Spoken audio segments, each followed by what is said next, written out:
Ici, chez Burstall, la compagnie de remorquage, les gens qui doivent venir récupérer leur véhicule aujourd'hui. Et je le rappelle, il y a une facture de 218 $ qui vous attend quand vous allez récupérer votre véhicule. Il y a une centaine de voitures présentement. Est-ce qu'il y a une partie de ces véhicules-là qui ont manqué d'essence? Je comprends que les gens devaient laisser le véhicule rouler à intervalles réguliers. Ils l'arrêtaient, ils repartaient, mais pour essayer d'avoir de la chaleur dans le véhicule, ceux qui étaient assez bas en essence au moment des événements, il y a des véhicules qui ont manqué d'essence au bout de 12 ou 13 heures.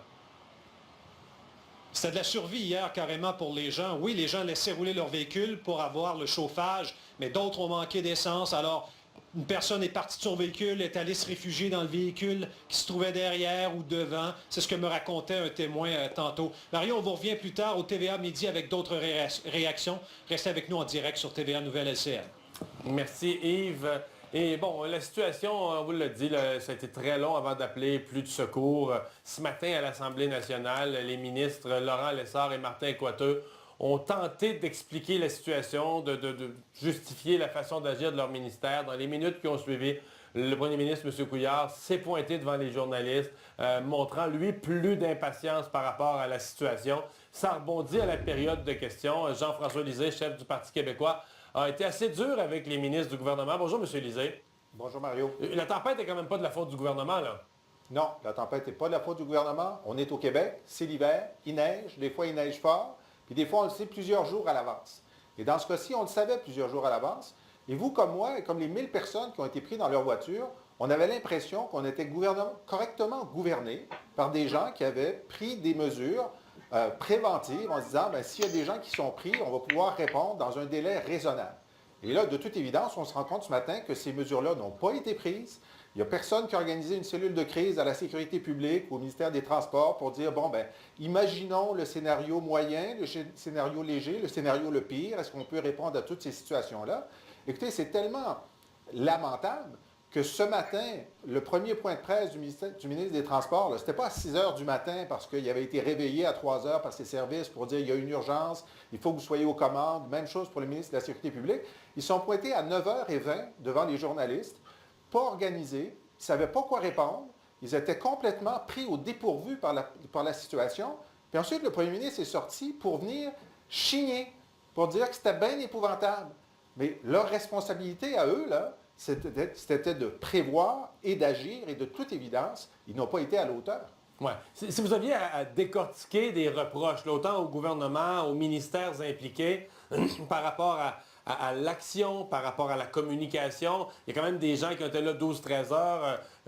On dit que ces gens-là n'ont même pas eu, via les moyens de communication habituels, l'information sur qu'est-ce qui se passe, quelles autorités d'urgence sont en route pour aller vous chercher. Les gens savaient peu de choses, à peu près rien. Quels sont les reproches, les principaux que vous faites?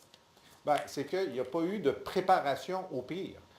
Bien gouverner, c'est se préparer, y compris au pire, en espérant que ça n'arrive pas. Moi, Mario, en 71, j'avais 13 ans, je ne peux pas me prononcer. Mais pendant la crise du verglas, j'étais conseiller de Lucien Bouchard. Et je peux vous dire que ça faisait une grosse différence que le premier ministre se lève tôt, se couche tard, soit autour des gens pour dire, bon, bien, qu'est-ce qui peut empirer? Parce qu'au début, la crise du verglas, là, c'était une pluie, puis ensuite ça empirait, puis ça empirait. Il fallait toujours être en amont, puis penser au pire. Alors, de toute évidence, là, ce n'est pas une crise du verglas, c'est une grosse tempête de neige. Et puis, je serais curieux de savoir, dans le post-mortem, qu'est-ce que le ministre des Transports et le ministre de la Sécurité publique ont fait avant-hier, il y a 3 jours, pour essayer de se préparer au pire. Qu'est-ce que vous en pensez? La réponse, c'est rien. La réponse, c'est qu'ils se sont fiés que ça allait bien marcher. Ce matin, j'ai dit au premier ministre, j'ai dit, regardez, vous avez coupé 25 millions de dollars juste l'an dernier dans la mission sécurité, justice du gouvernement. Est-ce que ça peut avoir un impact, ça? Est-ce que les gens ont été coupés dans leur capacité d'intervention? Je pose la question parce que clairement, ce gouvernement a été pris au dépourvu. Vous demandez quoi au premier ministre? On ne va quand même pas demander une enquête publique là-dessus. Vous nous réclamez quoi aujourd'hui, là? Je demande un vrai post-mortem.